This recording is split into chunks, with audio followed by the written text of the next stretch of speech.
Kong, you've been a youth leader and now a congressman. May I ask, what are your plans for the youth, particularly for the employment or skill development? Are there any Well, pipelines? basically, being the Vice Chairman of the Commission on Higher Education in Congress, we have around 5,000 scholars in our district. But we're starting from scratch because during the previous administration, talagang wala kang inabutan na programa sa estudyante.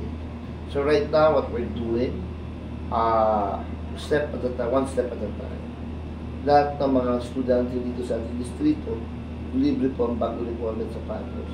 After we do that, na-normalize natin yun, then we have to sponsor scholars. Scholars so that the well-deserving students will get free education in our district. So, unti-unti po natin. Kung may last question na lang po ako. On the other side naman, do you have regular town hall meetings or consultation with residents, and how do you ensure that community voices are heard and included in your decision? Yes, we do have our own consultations every year. Lahat ng homeowners dito, I invite them for lunch once a year. We do consultations what projects we should do.